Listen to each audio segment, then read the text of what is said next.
Kung bago ka lang sa channel na to at isa kang true-blooded Aldab Nation na nagmamahal po kila Maine Mendoza at Alden Richards, tama po ang channel na pinuntahan mo, kaya consider na kitang bagong subscriber.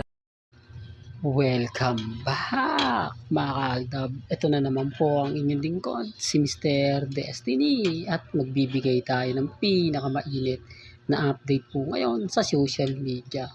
Marami na naman po tayo nakukuhang update na kung saan nga po talagang hati ang opinion ng mga ilang netizen. Kahit naman po kasi anong gawin nilang pagtatanggol, kung wala naman po talagang nakikitang ebidensya at resibo, kung parehas lang po ng throwback video po ang mga pinapakita nila, wala po daw pinagkaiba sa Aldab. Angkat din. Remind ko lang po sa mga mami, sa mga tita, sa mga senior, sa mga Katden fans na dumadalaw po. Malaki pong pagkakaiba ng Katden sa Aldab. Kasing Aldab meron na po kami. May marami na po kami mga ebidensya at resibo na totoong naganap, totoong nangyari. Ang Katden bago lang po. Although sabihin na natin may mga sweet moments daw po sa Canada. Normal lang 'yon kapag nag-shooting kayo. Normal lang 'yon na may mga off-cam moments na akala ng iba nagpapakilig kayo. Yung pala biro-biruan lang kasi wala ka naman sa eksaktong lugar. Di po ba? Hindi po katulad nila Alden at ni Maine. Kaya wag niyo pong ikukumpara ang Aldab sa Katden kasi ngayon wala naman po sila, hindi naman po nagbibigay ng update si Alden para kay Catherine. Wala mga off-cam moments, off-cam video. Di po ba? Kaya nga po yung iba nagtataka mga ka-Aldab kung bakit nga po ba maraming mga reaksyon, maraming mga komento na talaga naman pong matatawa na lang po kayo. Di po ba? Pero okay lang. Sabi ko nga po sa inyo, hindi naman po ako namimilit. Kasi kung si Alden Richards at si Maine walang update, mali po sila. Mga simpleng post ni Alden pagpapahiwatig kay kasama niya si Maine. Mga post ni Mengay nagpapahiwatig na maging kampante lang ang Aldab Nation. Mga update na kung saan nga po, tanging Aldab Nation lang po ang makakapagpatunay, makapagsasabi. Pero hindi po ako namimilit. Di po ba? Yan lang naman po yung lagi kong sinasabi at lagi kong pinapaliwanag. Bagkus, nakakalungkot nga po dahil marami pong umaaway sa atin na Katden. Di po ba?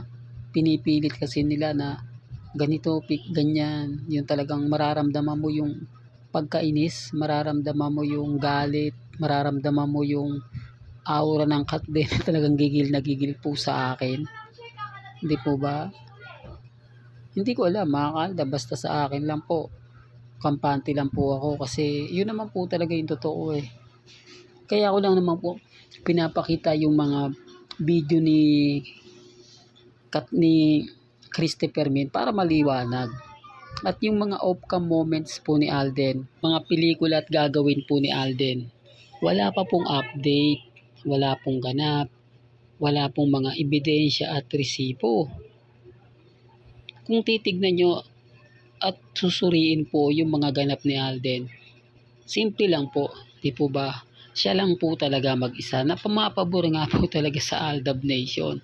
O, paano yung mga sinasabi sa akin ng mga mamis na Mr. Destiny, alam nyo na, kasi ang salitang single, hanggat naandyan yan, alam nyo na, di po ba? O ngayon, hindi masaya po tayo kasi sabihin na natin na hindi Mr. Destiny hindi iiwan ni Alden ng GMA. Totoo naman po 'yun. Aminado naman po ako at yung mga ilang digit na Alden fanatics. Kasi diyan po yumaman si Alden eh. Diyan po siya nagkapangalan, never niya pong iwan. Pero pwede siya maging freelancer. Ibig sabihin, pwede siyang gumawa ng pelikula sa iba. Gaya nga po ngayon, nagkaroon siya ng collaboration sa Viva Films. Di po ba? Hindi po taliwas sa kontrata yan. Kasi mas priority niya ang GMA pero hindi muna siya tumatanggap ng maraming project.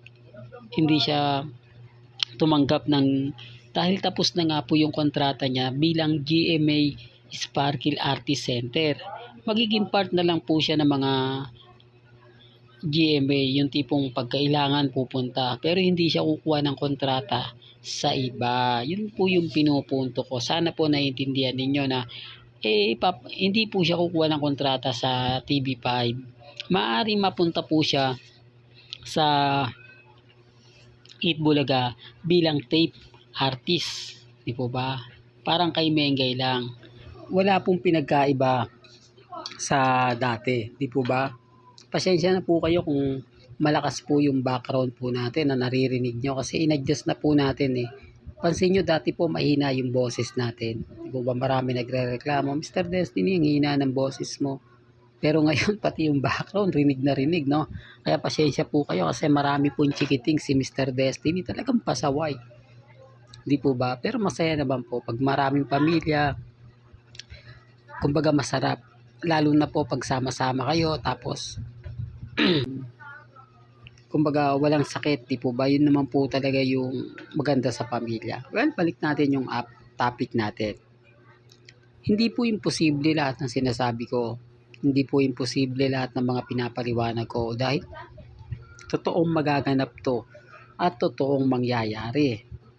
At yung mga Aldab fans, Aldab vlogger na bumaliktad, ganyan din po sana mangyayari sa akin eh. Hindi, kwento ko lang po Kasi grabe naman kasing opportunity na binibigay nila.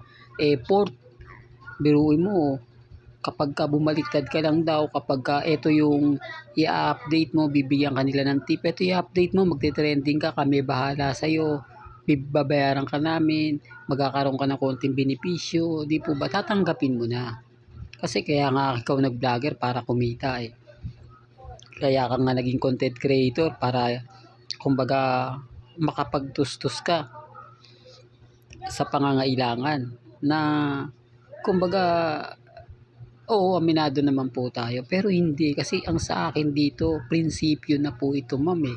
Mga mamis, mga titas, mga senyor. Kasi hindi nyo po alam yung sakripisyo ninyo nang tayo. Di po ba? Ikukwento ko lang uli yung mga mamis, mga titas na may mga sakit na gumaling dahil po sa Aldab Nation.